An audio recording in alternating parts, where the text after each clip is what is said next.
tardes a todos, gracias por la invitación.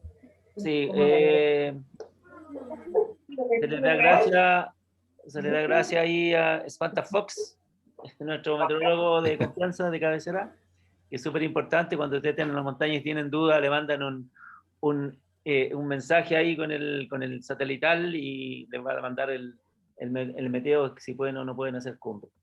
Oye, bueno, ahora dejo con ustedes ahí a mi colega Vladimir Pastén, que él es el maestro en No Deje Rastro, el Lead No Trace. Así que eso es porque nosotros como montañistas, ¿cierto? Como vamos a estar metidos, insertos en estas actividades outdoor, vamos a estar en lugares vírgenes donde no va la gente a recoger la basura ni pasa el basurero, y él nos va a enseñar un poco más de lo que es No Deje Rastro. Por favor, Vladimir, adelante. Gracias a todos por la invitación, muy buenas tardes. Bueno, mi nombre es Vladimir Pastén, soy, como decía Patricio, maestro de No Deje Rastro. Y bueno, yo les voy a mostrar un poco acerca del programa de No Deje Rastro, que son principios y técnicas para minimizar nuestros impactos en actividades al aire libre. Y en este caso, bueno, lo vamos a enfocar hacia el tema gracias Patricio, y en el chat pueden hacer todas las preguntas que quieran o interrumpirme, entre comillas, interrumpirme, ya de acuerdo a todas las preguntas que ustedes quieran hacer, de acuerdo a todas sus inquietudes. Ya no hay problema con eso.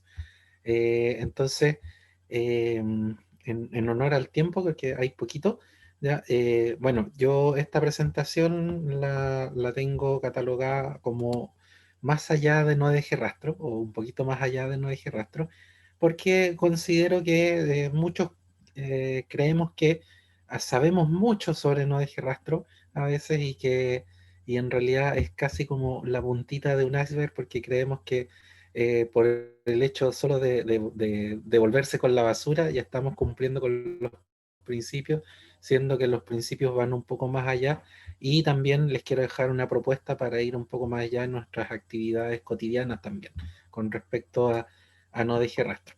¿Ya? Entonces, bueno, yo soy fundador de la Escuela al Aire Libre con Liderazgo, donde hacemos educación al aire libre, ya sobre todo bajo el programa de No Deje Rastro, y siempre entendiendo que el manejo de las áreas silvestres debiera implicar entre un 80 y un 90% de educación e información y solamente un 10% de regulaciones. O sea, el hecho de poner multas, de prohibir cosas, debiera ser en realidad un 10% de los esfuerzos que debiéramos hacer y el resto, la mayor cantidad del esfuerzo en pro de la conservación al aire libre debiera ser en educación, en educar a los visitantes sobre cuáles debieran ser los comportamientos aceptados, ya, o mejor dicho, que puedan minimizar los impactos de sus propias actividades al aire libre, ya, y bueno, hemos visto en muchas partes, yo creo, imágenes similares a las que estoy mostrando acá, ya, ¿por qué existe este programa? Porque lamentablemente nosotros cuando vamos al aire libre, sobre todo, ya, y en otras actividades también, ya eso al final se traslapa a otras actividades, ya, o nuestra propia cultura finalmente se traslapa, y es una versión más, nada más de lo que hacemos con nuestro planeta finalmente. Eh, Podemos hablar, por ejemplo, de los principales impactos ambientales en Chile, ya que tienen que ver primero con los incendios forestales, ya que hay muchos, o sea, la gran cantidad, el 99,9% de ellos son provocados, ya, o son, quizás no intencionalmente, pero son provocados por los humanos. Ya. El segundo impacto ambiental en Chile es la disposición de residuos sólidos y líquidos. ¿Ya? Estamos hablando de los impactos por actividades al aire libre generalmente, ¿ya? Eh, entonces, eh, disposición de residuos sólidos y líquidos, o sea, estamos hablando del percolamiento de desechos, de bolsas de basura, por ejemplo, de pipí, ya, de residuos sólidos, ya, desechos humanos, desechos orgánicos, desechos plásticos, desechos cartones, metales, etcétera. Compactación y erosión del suelo por un incorrecto manejo de los suelos en nuestras actividades también. Entonces, Aquí vemos, por ejemplo, no sé, impactos a la fauna, ya vemos el problema que tenemos en el mar, la nueva basura que le llaman ahora la mascarilla, que yo creo que más de alguno de ustedes ha visto al aire libre cuando en las salidas que a lo mejor hemos podido realizar en estos tiempos, ya, mascarillas quizás en muchos de los senderos, en muchos de los lugares que afectan finalmente a la fauna. Hay bueno, y afecta también a los suelos.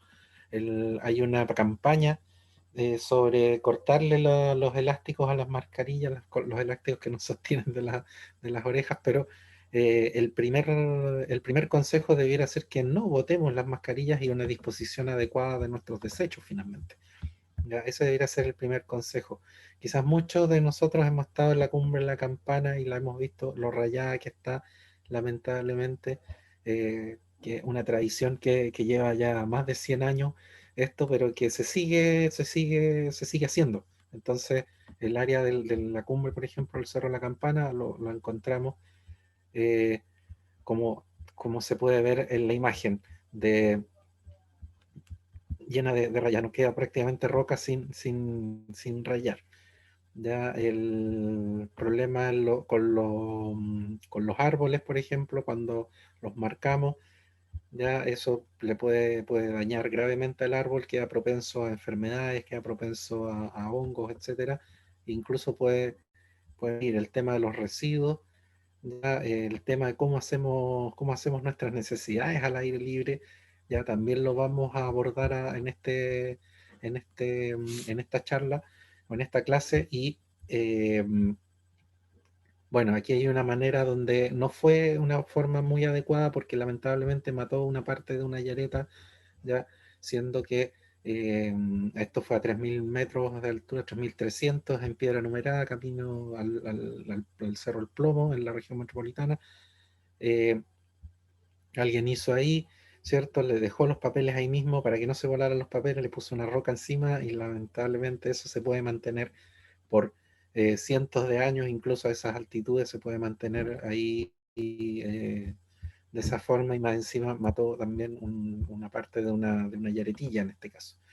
Y así podemos encontrar ejemplos por montones. Ya los podemos resumir algunos impactos ambientales del senderismo en estos que enumero acá. La perturbación de los hábitats, ¿ya? La fragmentación de hábitats, sea por senderismo mal desarrollado, cuando por ejemplo llevamos estos cortacaminos, ¿ya? O atajos a veces que nos permiten bajar más rápido quizá, y en la subida hicimos el zigzag, pero de bajada bajamos derecho, eso finalmente fragmenta los hábitats, ¿ya? Porque a lo mejor no pensamos solamente en los animales mayores, pero no pensamos a lo mejor en los insectos que pueden estar existiendo ahí, que fragmentamos finalmente su hábitat, y más encima en las plantas, ya, y en la vegetación que puede haber ahí, que también pudimos haber fragmentado sus hábitats. Alteramos la tranquilidad a veces con gritos, con sonidos, con aparatos sonoros, etcétera. Podemos incluso introducir especies exóticas. Ya, la disposición de residuos sólidos también es un impacto ambiental bastante grave. La proliferación de multihuellas peatonales, a veces pasamos por una huella, la encontramos a lo mejor un poquito inundado con barro y ya vamos a elegir o vamos a crear una nueva, y así. Erosión y compactación del suelo, el pisoteo y daño de la cubierta vegetal, la contaminación del agua y del aire y la contaminación acústica. Son algunos de los impactos principales del senderismo. Y en ese sentido, bueno, abogando un poco por lo que estaba comentando hace un ratito, que nosotros pensamos que los esfuerzos mayores debieran ser en educación, es que realizamos distintas actividades para poder educar a los visitantes en técnicas que les permitan minimizar sus impactos, ya sea aprendiendo sobre flora, aprendiendo sobre los lugares donde estamos visitando, enseñando con juegos a los niños también, y, y bueno, haciendo actividades también de liderazgo, actividades en todo terreno y en cualquier condición, no sé, con juegos, etcétera, aprendiendo sobre, en este caso, por ejemplo, sobre sobre la biodiversidad y cómo se relaciona la biodiversidad, también charlas en sala, etcétera. Un montón de cosas que en honor al tiempo no, mejor no se las cuento, las podemos explicar después por último. Pero vamos a pasar entonces a lo medular de esta presentación, que son los principios de no deje rastro, que es lo que, lo que convoca a este mínimo impacto o estas técnicas de mínimo impacto ambiental. Entonces, son 7 principios solamente. Y con estos 7 principios, que son bastante simples, bastante fácil de aprender o memorizar incluso, podemos minimizar nuestros impactos al aire libre. ¿Ya? El primer principio dice: planifique y prepare su viaje con anticipación. Segundo principio: viaje y acampe sobre superficies resistentes. Tercero: deseche los residuos de forma adecuada. Deje lo que encuentre. El cuarto: minimice el uso e impacto de las fogatas. Respete la vida silvestre y sea considerado con otros visitantes. Esos son los 7 principios de no deje rastro, que nos ayudan a mantener una ética al aire libre, ya una ética donde, como lo he repetido ya varias veces, minimizamos nuestros impactos al aire libre. Vamos al primer principio. El primer principio habla sobre planifique y prepare su viaje con anticipación, donde hablamos de dos cosas, de dos acciones finalmente. Planifica, ya, que significa tomar como idea, la idea de qué es lo que voy a hacer, ¿cierto?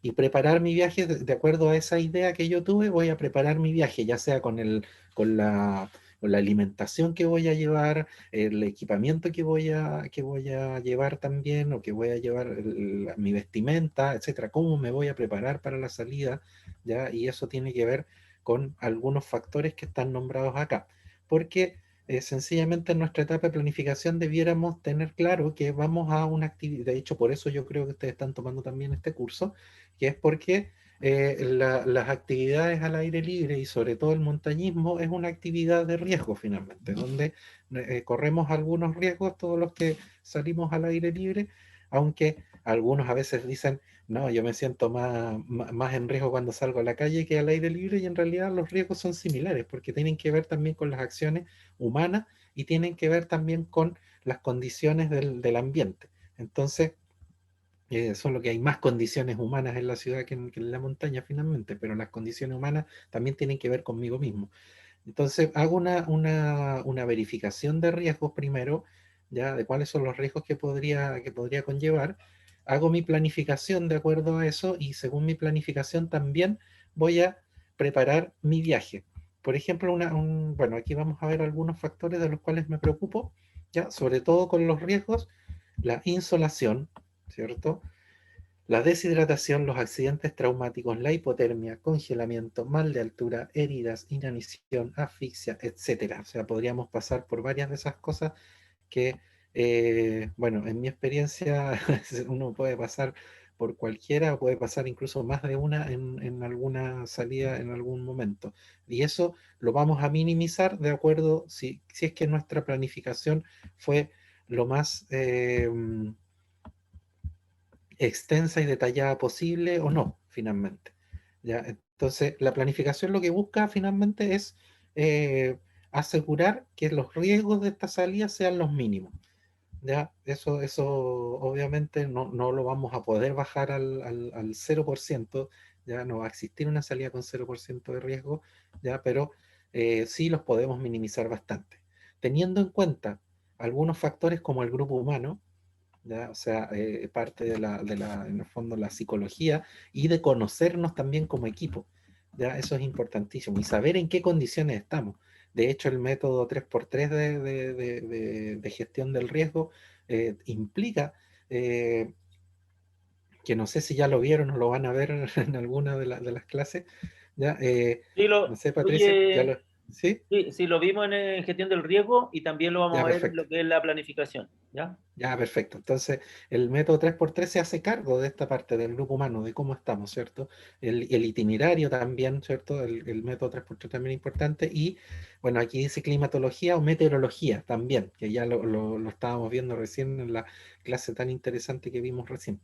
Así que, entonces, también nos vamos a preocupar de nuestra alimentación, cómo va a ser nuestra alimentación, qué horarios vamos a manejar, el transporte que vamos a utilizar. Vamos a manejar un listado de equipo, ya con el fin de que a nadie se le quede nada y nadie se le olvide nada, y también que todos llevemos equipos similares, obviamente, y bueno, tener un plan de emergencia también, donde vamos a tener y bueno, y hablamos también de la meteorología con el fin de ver cuáles van a ser las condiciones meteorológicas y saber de antemano ya cuáles son las probabilidades de éxito o no también. Y si voy a tener que quedarme a lo mejor un día más, etcétera. Y también no deje rastro. Y con respecto a no deje rastro, la técnica como principal que ocupamos para fomentar el mínimo impacto ambiental ya desde la etapa de planificación tiene que ver con que todos los envases, ¿ya? Como por ejemplo aquí, cuando nosotros armamos una salida, todos los envases los vamos a dejar en casa. Eso significa que si no llevas basura al cerro, bueno, no hay muchas probabilidades de que vayas a dejar algo de basura. Entonces, eh, aplicamos ¿qué? El reembolsado del alimento. Esto vendría a ser como el reembolsado de los alimentos en el caso de, con todos los envases que vimos antes, previamente. Entonces, todo lo de la foto anterior, todo eso quedó finalmente en casa. O sea, todo esto acá queda en casa. Ya ahí ven lo que hacen con ellos. Algunos, por ejemplo, con los plásticos hacen ecoladrillos, ya se vuelven un poquito más locos ahí con el tema ecológico, ¿cierto? Está bien, ¿ya? Entonces ocupan estas bolsas de cierre hermético o bolsas ciclos, que también les dicen algunos, ¿ya? Yo prefiero no decir marca, eh, pero se ocupan este tipo de bolsas que son mucho más fáciles de manejar que los empaques originales. Los empaques originales generalmente me obligan, por ejemplo, los tallarines o los fideos, me obligan a ocupar todo el paquete porque después le tengo que hacer un nudo, invento cosas para poder amarrarlo, y en realidad con un envase de cierre hermético como este, ya evito ese problema. ¿Ya? Ya, y entonces, y estos envases más encima son reutilizables, o sea, los puedo lavar después si es que se me ensucian, los puedo lavar N veces hasta que se me terminan rompiendo, y ya no los tendría que reemplazar por otro nada más, pero cumplen su función por harto tiempo generalmente si uno los cuida. Segundo principio, transite y acampe por superficies resistentes, ¿ya? Y bueno, aquí tenemos dos ejemplos, uno de lo que vimos hace un rato, de la erosión, ¿cierto? Y la proliferación y las multihuellas que decíamos. A veces ya, es una crítica que hago generalmente a mis compañeros a veces, que vamos caminando por un sendero. Esto no se generó, este tipo de huellas o multihuellas no se generó no generalmente se genera en los días que está más despejado, como se ve ahí, o con solcito, etcétera, sino que se genera cuando llovió, porque lo que sucede es que, claro, a lo mejor se llenó, se quedó con barro, con un poco de agua este sendero del central, pero alguien no quiso a lo mejor mojar sus zapatos, no sé, que usamos unos zapatos con todas las técnicas, o sea, con toda la tecnología ahí, el Gore-Tex XR 3 capas y no sé cuantito, con Hyper Dry y con suela Super Vibram que es capaz de caminar solo prácticamente, y resulta que cuando me encuentro con un poquito de barro, chuta, tengo que elegir buscar otro camino a lo mejor porque se me pueden mojar los zapatos. Ya, sorry que me ría un poco, pero es así a veces. Entonces, bueno, nosotros podemos, esos zapatos están hechos para poder pisar un poco de barro, ya, siempre y cuando obviamente la seguridad mía ni del grupo se ve afectada, pero en un sendero como este en realidad no tiene mucho sentido armar otra huella para eh, porque me voy a enterrar en el barro. A veces uno se entierra hasta las rodillas, a veces en algunas partes, y resulta que no pasa nada. Y bueno, ya, entonces va a depender siempre y cuando de la seguridad, obviamente. En algunas ocasiones sí lo voy a tener que hacer, pero hay la mayoría de los casos en realidad donde están los senderos ya bastante transitados, en realidad no es necesario. ¿Ya? Y a veces me salto incluso las piedritas a veces para evitar un arroyito muy bajito, ¿ya? Porque en realidad no quiero mojar los zapatos y resulta que están hechos para mojarse generalmente, ¿ya? Independiente de si estoy, bueno, eso es otra cosa si es que estoy usando un calzado no adecuado, quizás. ¿Ya? Entonces, la idea de este principio es que protejamos ya, o que mejor dicho, no dañemos el suelo.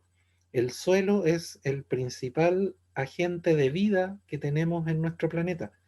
¿Ya? Así como veíamos con el profesor recién acerca de todo el dinamismo que existe en nuestro planeta, ¿ya?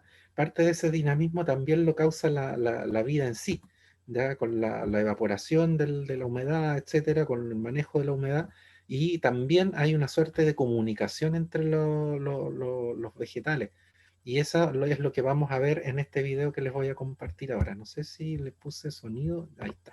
Ahora va a ir con sonido.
Entonces, cuando no respetamos el suelo, ya empezamos a dañar el suelo por la razón que sea, finalmente también estamos afectando no solo a las especies que directamente a lo mejor existen ahí, sino que también a las que están más allá, en esta suerte de comunicación que existe.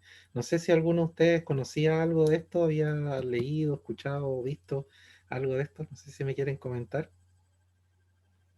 Avatar, la película. La película de Avatar sí suena muy parecido, pero bueno, el fundamento viene de ahí. Les recomiendo si pueden, si les interesa este tema, hay una charla TED que se llama Cómo los árboles se comunican entre sí, dura como 20 minutos aproximadamente, de Susan Simard, que explica bastante sobre este fenómeno. También hay algunos libros. Ya, aquí tengo uno, por ejemplo, que les puedo recomendar que se llama La vida secreta de los árboles. Ya sale al revés igual por el tema de la cámara, pero yo creo que se ve más o menos la portada. Ya, yo después le puedo dejar el título al Pato para que se los comparta. Es bien interesante, ya, y habla sobre todo lo que aprendió un ingeniero forestal en terreno, más que con sus conocimientos ya obtenidos en la universidad. En terreno aprendió muchas más cosas y las plasmó en este libro también. Ya, él fue guardia forestal también, entre otras cosas, y había muchas cosas que vio de los árboles en terreno que le sorprendía mucho y las plasmó en este libro, que tienen que ver con comunicación entre los árboles y que tienen que ver con comunicación con los animales también. ¿Ya? O sea, no sé, él se preguntaba cosas como cómo los carpinteros saben específicamente dónde ir a picar cuando hay un árbol ¿cómo se llama? Con un parásito, ¿cierto? Y el carpintero sabe perfectamente dónde ir a buscarlo y cuál es el árbol que lo tiene. Entonces, es como, ¿cómo sabe? ¿Cómo lo sabe? Y es porque el árbol le dice, o sea, se lo comunica de una manera u otra. Ya, estas son comunicaciones que nosotros a veces no podemos ver con nuestros sentidos, pero sí con investigaciones se han logrado revisar. Y para eso también les voy a dejar otro videito más que resume cómo debiera ser nuestra actitud frente a distintas formas de terreno que nosotros podemos encontrarnos en distintas ocasiones ya al aire libre.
Este video fue creado por Cristian Sandoval, monitor de No Deje Rastro, y explica, hace un excelente resumen donde nos dice que en las áreas de alto uso nosotros debiéramos usarlas y concentrar nuestros impactos en esas áreas.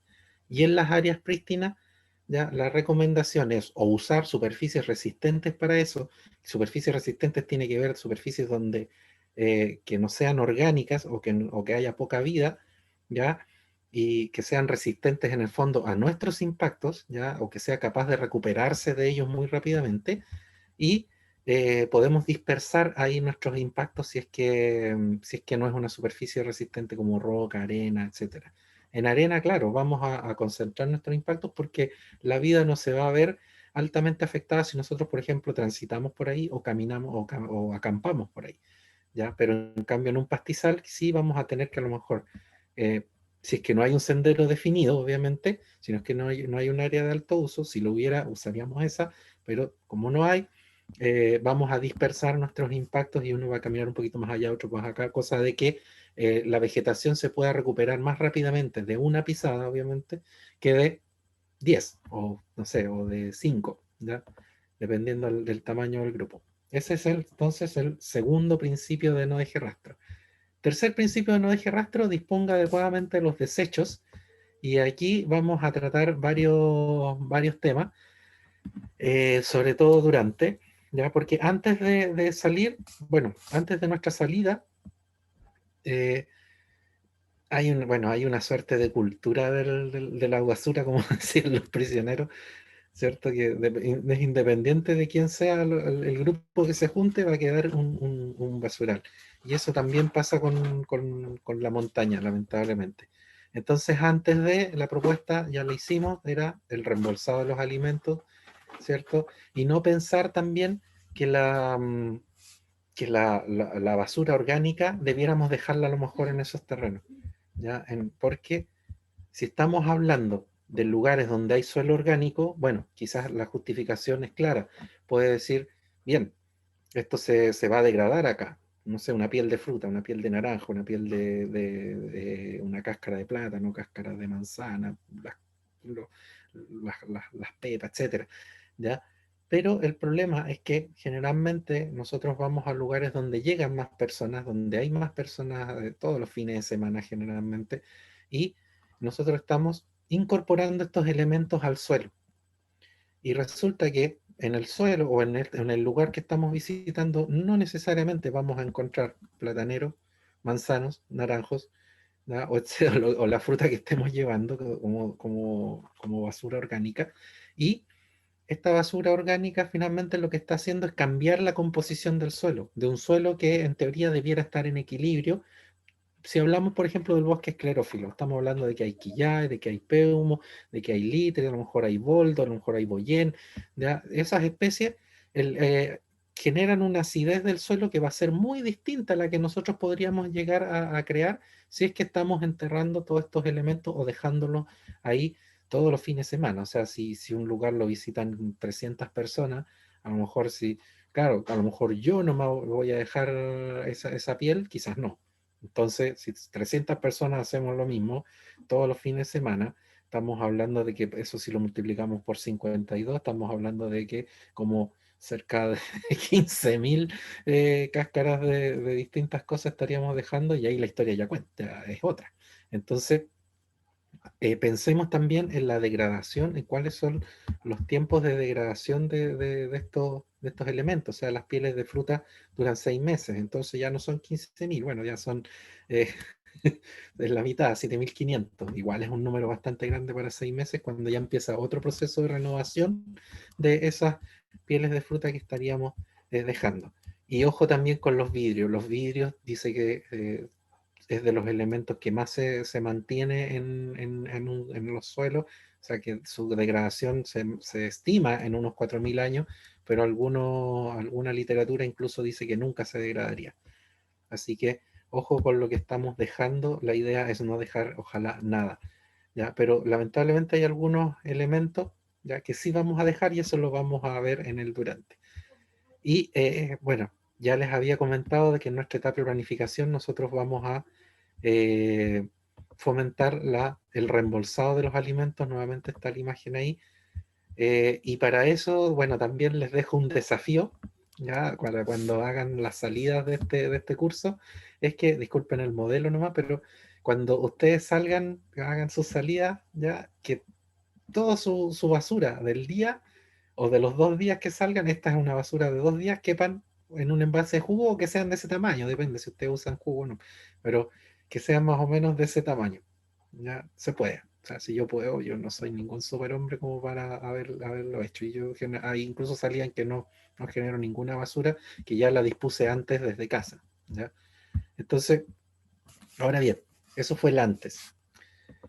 Durante, ¿ya? Lo importante es que todas nuestras actividades que hagamos, ya sea de aseo, de deposiciones, de dejar residuos, ¿ya? Porque estamos dejando aquí algunos residuos, pero vamos a disponer de ellos de alguna manera, sea lejos de cualquier fuente de agua, a lo menos de unos 60 metros de cada fuente de agua, ¿ya? O sea, evitemos contaminar las aguas, ¿ya? Incluso puede ser fuentes de agua con agua corriendo o sin agua corriendo. Ya, recordemos que a veces por algunas quebradas nosotros no vemos que esté corriendo el agua, pero por debajo sí puede haber agua que disponen quizás algunas especies de ellos. ¿Ya? Y en ese sentido, para los suelos orgánicos, ya se recomienda la técnica le llaman del hoyo de gato, donde si hay un suelo orgánico, nosotros con una palita excavamos un agujero, ¿cierto? Hacemos nuestra caca ahí y después tenemos que hacernos cargo de eso, lo revolvemos un poquito para romper una membrana que va a acelerar el proceso de descomposición finalmente y eso después lo enterramos, o sea, lo tapamos ese hoyito. El hoyo tiene que ser de unos 20 centímetros, ojalá. Para eso, a veces generalmente las palas de jardín tienen ese largo, pero 20 centímetros es como eso, desde el pulgar hasta el índice. Ya, entonces, con la técnica del hoyo gato, nosotros, claro, estamos incorporando elementos al medio, pero hasta ahora no hay otra técnica que sea mejor que esa finalmente, ¿ya? Para suelos orgánicos donde hace calor. Si estamos hablando de un lugar como el campamento base del plomo, por ejemplo, en Federación a 4.000 metros, ya arriba de los 3.000 metros, arriba de los 3.500 metros, donde hay en verano tenemos temperaturas bajo cero generalmente, y hay muy poca vegetación y hay muy poco suelo orgánico o casi nada, o nada, eh, lamentablemente la técnica del hoyo gato ya no nos sirve, porque en esta zona lo único que va a pasar es que se va a mantener y se va a generar una suerte de liofilizado de caca, lamentablemente. Y para eso, para solventar eso, los montañistas utilizan el llamado tubo de caca o caca tubo o vaso caca o como le quieran decir. Eh,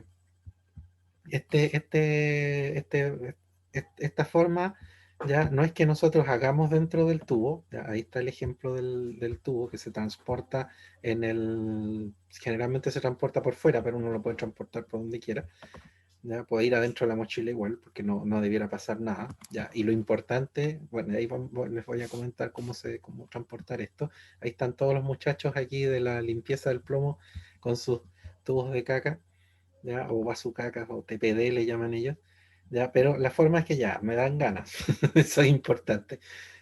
Yo hago en una bolsa, que puede ser una bolsa de basura, ya, de esas medianas, pequeñas, ya, para que sea cómodo, para no tener que achuntarle, sino que me la pongo, simplemente hago ahí adentro, ya después me puedo limpiar, si me quiero limpiar con papel higiénico, bueno, me limpio con papel higiénico, pero este tiene que volver conmigo también.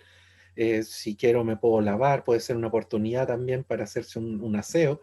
Entonces es un buen momento quizás, bueno, depende del frío que haga, pero también puede servir hacerse un aseo ahí.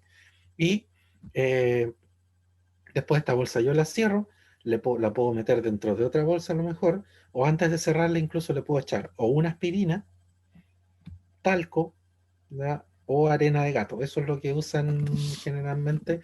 Incluso si es un lugar muy frío, nada, porque congelada no va a dar olor, ¿ya?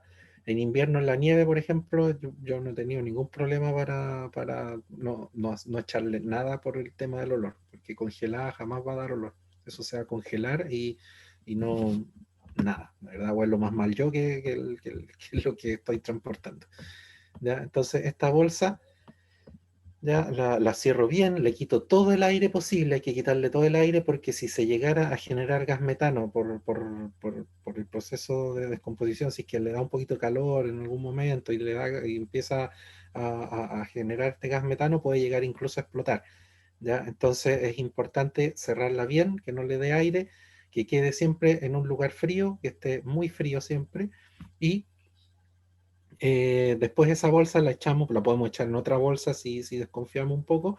Algunos usan las bolsas de fajitas, por ejemplo, para echar la otra bolsa adentro. Esas bolsas son bien resistentes y tienen un tamaño adecuado, y después se moldea esto y va dentro del tubo de transporte. El tubo es solo para transportar. Después cuando ya llegamos a la ciudad, algunos botan el tubo con todo, pero ahí cada uno decide qué es lo que hace. Otros botan el contenido y después lavan un poco el tubo, le echan lisoform, etcétera, por el tema del olor, pero no debiera haber olor si fue el tratamiento adecuado, ¿ya? E incluso algunos para salidas cortas, por ejemplo, de 2 días, 3 días máximo, utilizan los tubos de papas fritas para hacer este transporte. ¿Alguien quería hacer una consulta? ¿No? Que escuché, parece que alguien quería hablar. Parece que no. Bien, entonces, otros elementos de los cuales podemos disponer durante nuestro camino, ya es el jugo del lavado de dientes. Ya la recomendación es hacerlo obviamente alejado en una superficie resistente y ocupar esta técnica de la pulverización, ya para no dejar una mancha blanca, ya, y ocupar poquita pasta también, pues la pasta es un cosmético y no es la que finalmente hace todo el trabajo, sino que el trabajo lo hace el cepillado. Siguiente principio, ya que me queda poquito tiempo. Deje lo que encuentre. Ya sabemos que, bueno, llevarnos las cosas no es la mejor, la mejor técnica. Hay que dejar que las otras personas puedan disfrutar también de los espacios como nosotros lo hicimos, ¿ya? Y eso tiene que ver con fósiles, con flores, ya más encima, si extraemos flores, estamos extrayendo material genético que puede incluso servir de alguna, no sé, para alguna enfermedad incluso, ya estamos dañando el material genético o la diversidad del material genético de esa especie, lamentablemente. Entonces, el tema de las flores por favor, no las extraigamos, ¿ya? Minimiza el uso de impacto de fogatas, quinto principio. Ya vimos que el fuego es la principal causa de impactos ambientales, ya debido a actividades al aire libre, lamentablemente, porque ahí tenemos algo como que asociamos, así como asociamos partido de fútbol a asado, que no entiendo mucho esa asociación, y asociamos también eh, salí al aire libre con fogata de alguna u otra manera. Supongo porque, bueno, está ese gen también ahí por ahí metido de cuando éramos cavernarios y eh, nos sentíamos protegidos por el fuego de una u otra manera. Entonces, si es que llegáramos a hacer, bueno, no necesitamos en realidad hacer hacer un fuego cuando estamos al aire libre, porque ¿para qué cosas podemos hacer una fogata? ¿Quién me puede explicar? ¿Para qué cosas nosotros podríamos a lo mejor hacer una fogata? ¿Qué necesidad tenemos? Para entrar en calor, ¿Para entrar en calor ya? Sí, podría. sí, gracias. ¿Qué otra más podría ser? Una situación de emergencia, cuando alguien quiere que lo vean en la noche, eso podría ser, pero ¿Mm? es solamente de emergencia. Sí, ahí, mira, aquí hay una, gracias, gracias, gracias. Sí, mira, cuando hay una situación de emergencia nos olvidamos de los principios de un eje rastro. Ya, ojo con esa parte, ya, porque primero está la seguridad del grupo y la integridad de todo, ya, y después están los principios de no deje rastro. Ojo también con esa parte, pero claro, cuando hay una emergencia quizás podríamos necesitar a lo mejor cuando se ve un humito es porque, claro, hay alguien ahí, es una forma de hacer señales también. Entonces eso puede ser interesante. Alguien dijo por ahí para entrar en calor, por ejemplo, pero tenemos otras alternativas para poder entrar en calor, o sea, podemos hacernos un tecito, una agüita caliente, ¿ya? Tenemos nuestras cocinillas, si queremos entrar en calor también tenemos nuestras chaquetas, ya para eso tenemos la gran chaqueta de plumas, no sé, de 3000 Queen y con el tremendo loft que queda de este tamaño y después se agranda, queda gigante, etcétera. ¿Ya? Entonces, tenemos la tecnología para no hacer fogata en realidad y a veces puede ser, ya sea para una emergencia, puede ser para a lo mejor algo ya más lúdico, más entretenido, porque igual nos gusta a veces, nos quedamos ahí mirando el fueguito así como, oh, qué bonito fuego, no sé, nos lleva como a antaño, no sé, es bien entretenido igual estar junto a un fueguito, cambia bastante la situación. Entonces yo les voy a compartir aquí un video donde una monitora de No Deje Rastro también les va a comentar acerca de cómo hacer una fogata de mínimo impacto, ¿ya? Por si la quieren después practicar o enseñárselas a los más pequeños también, porque ellos la encuentran entretenida, porque no deja ningún rastro de que hubo una fogata ahí, no queda ese anillo de fogata y las piedras negras, no queda nada finalmente. Hola amigos, soy Catalina, monitora de No Deje Rastro, y hoy te voy a enseñar a minimizar el impacto y uso de fogatas. Una correcta planificación previa y conocer las condiciones meteorológicas del lugar donde nos vamos a dirigir son fundamentales para prevenir el uso de fogatas al aire libre. Recuerda que realizar fuego sin las debidas precauciones representa una gran amenaza para los incendios forestales. Además, el uso de fogatas daña la superficie de los suelos y además genera una mala apariencia de nuestro entorno. En caso de tener que hacer una fogata, te enseñaré a realizar una de mínimo impacto. Primero, debemos escoger un lugar seguro para realizarla. Una vez que tenemos nuestro lugar seguro, necesitaremos un saco, arena, palos secos que no deben ser más gruesos que tu muñeca y no más largos que tu antebrazo. Realizar una superficie de arena sobre nuestro saco. Prende la fogata y una vez que se apague, toda la ceniza y carbón, muélelo y devuélvelo al medio ambiente de manera dispersa. La arena que utilizamos, devuélvela de donde la sacaste. Otra forma de fogata de mínimo impacto es hacerla adentro de una olla.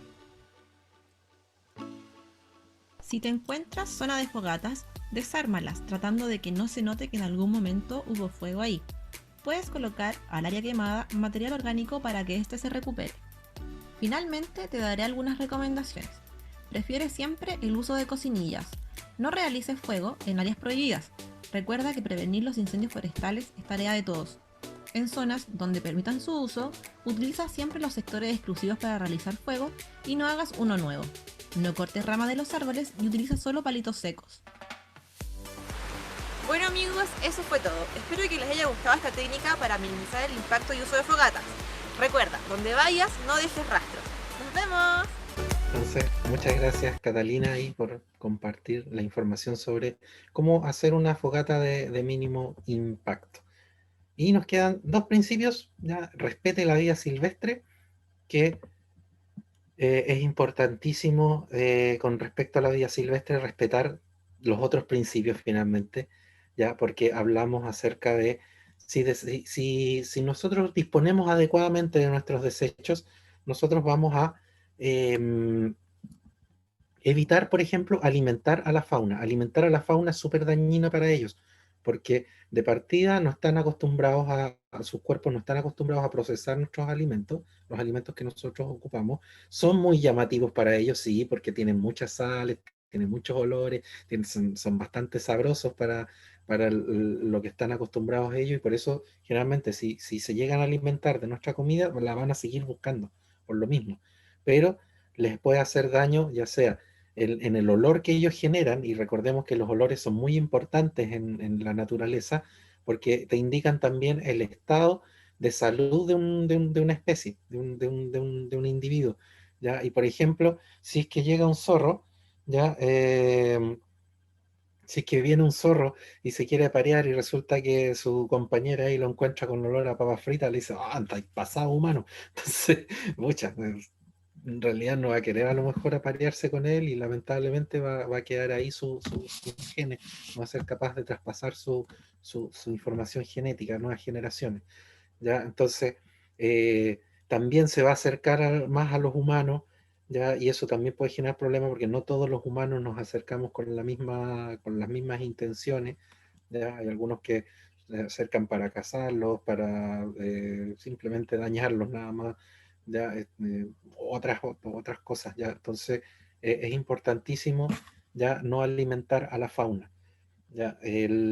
También el tema de los ruidos, ya, no generar ruidos, ya, tratar de ser lo más silencioso. Cuando andemos en la naturaleza, tratemos de ser lo más silencioso posible, y eso también tiene que ver con el siguiente principio, ya, que es considere a otros visitantes. Ya, tratemos de no perseguir también a la fauna, ya, no perseguirla. Para eso tenemos cámaras con zoom y todo eso, así que evitemos ahí estarla siguiendo y estresarla, ya, ya, eso. Y bueno, considere a otros visitantes es el último principio, ya, donde, bueno, respetemos a las otras personas, incluyendo, ya, a encargados de áreas silvestres y dueños de los terrenos. Ya, saludemos siempre, por eso tenemos la costumbre de saludarnos, sobre todo al aire libre, por un tema de también generar un pequeño vínculo entre compañeros de actividad, ¿cierto? Evitemos los rayados. Ya, los rayados finalmente generan un impacto visual que no es agradable para muchos.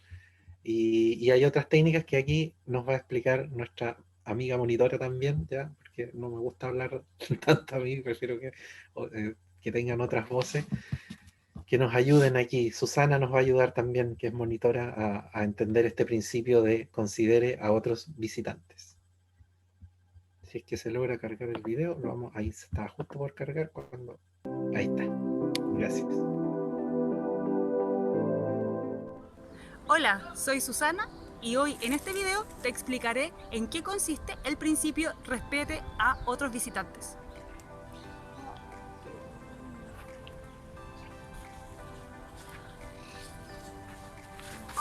Si vas a realizar algún tipo de deporte al aire libre en algún cerro o en un sendero, procura de que tus objetivos deportivos, como correr más rápido o subir antes un cerro, no sea más importante que el respeto hacia el otro.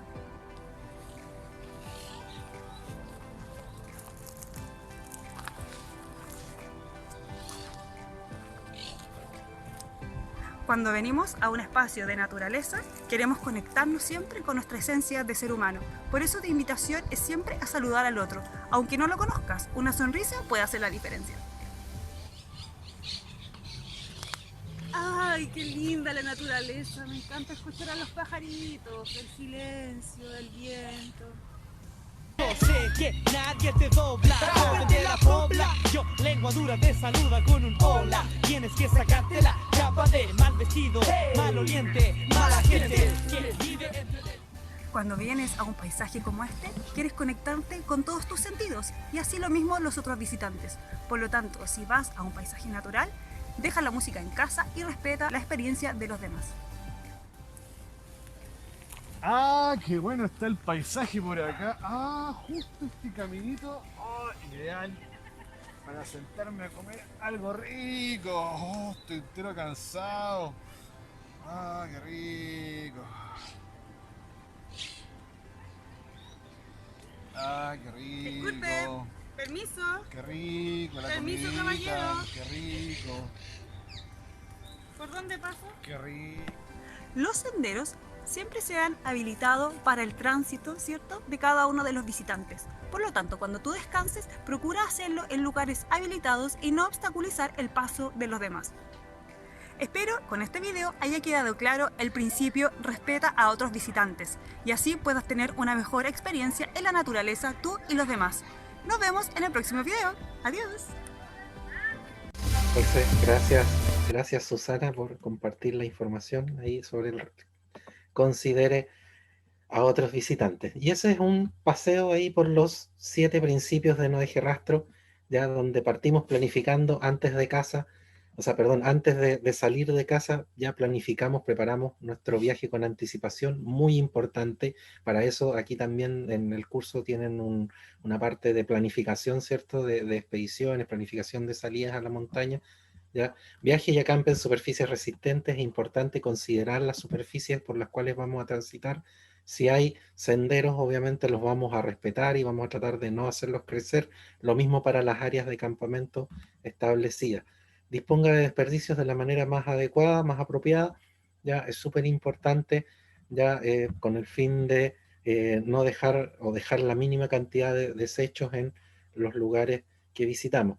Respete la vida silvestre, ¿cierto? Que es parte de lo que también nos llama mucho la atención cuando vamos a espacios naturales. Entonces, por favor, respetémosla y no la estresemos. ¿Ya? Ellos son los que